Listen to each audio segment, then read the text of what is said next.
विश्व को शांति का संदेश देने वाले महाकारुणिक तथागत भगवान बुद्ध एवं भारत देश में दोबारा फिर से भगवान बुद्ध के सद्धम्म को प्रतिस्थापित करने वाले, दोबारा भारत में लेकर के आने वाले परम पूज्य बोधिसत्व डॉक्टर बाबा साहब अम्बेडकर, इनको मेरा कोटि कोटि नमन है। आप सभी श्रद्धावंत उपासक एवं उपासिकाओं को नमो बुद्धाय, मैत्रीपूर्ण जय भीम। आज हम धम्मपद की कथा देखेंगे, जिसमें भगवान बुद्ध की जो ख्याति है, भगवान बुद्ध के समय में सभी ओर फैल चुके थे।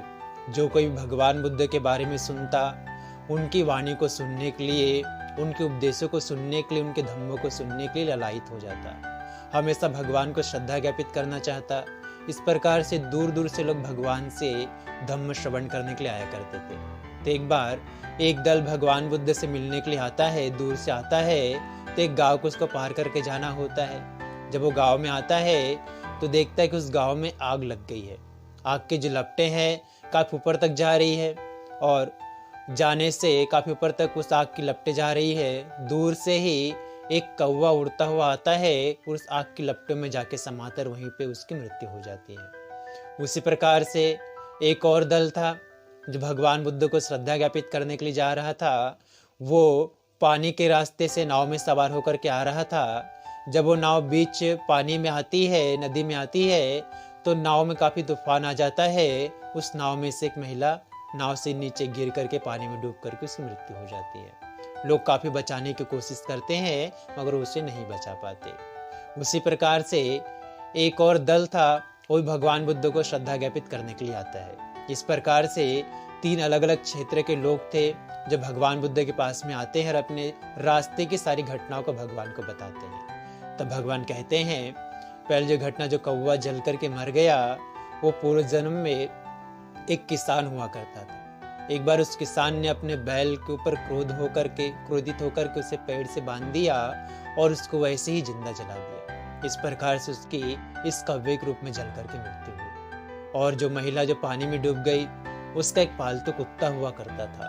वो जहां भी जाती, वो कुत्ता उसके पीछे पीछे जाता था, जिसके कारण बच्चे उसे चिढ़ाने लगते थे। तो उसने क्रोध में आकर के उस कुत्ते के गले में पत्थर का ठीला बांध दिया, उसको कुएं में फेंक दिया, जिससे उसकी मृत्यु हो गई। इसलिए इस प्रकार इस महिला की भी मृत्यु हुई। और ये जो 7 लोग अंदर थे, 7 दिनों तक बंद रहे। उसका कारण था कि कुछ बच्चे एक बार रेत में टीला बना करके खेल रहे थे, वहाँ एक छिपकली अंदर चले जाती है, तो उसके बाहर आने का सारा रास्ता बच्चे लोग बंद कर देते हैं। बाद में उनको ख्याल नहीं आता, 7 दिनों के बाद में याद आता है, तो जाकर के जब वो खोलते हैं तो छिपकली 7 दिनों के बाद में बाहर निकलती। इसलिए इस कर्म के कारण इनको 7 दिनों तक हमेशा बंदी गृह में रहना पड़ा।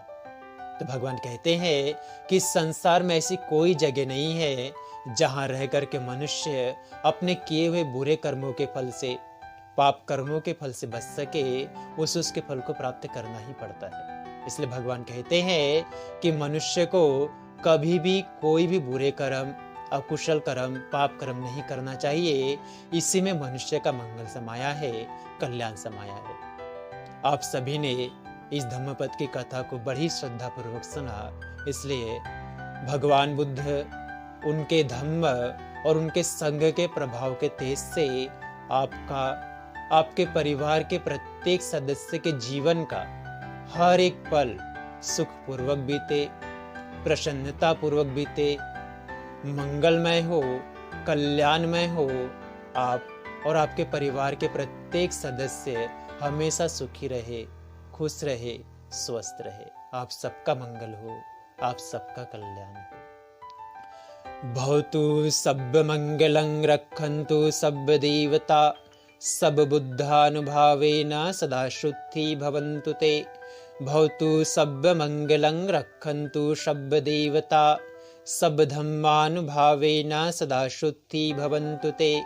भवतु सब मंगलं रक्षन्तु सब देवता, सब संघानुभावेन सदा शुद्धि भवन्तु ते।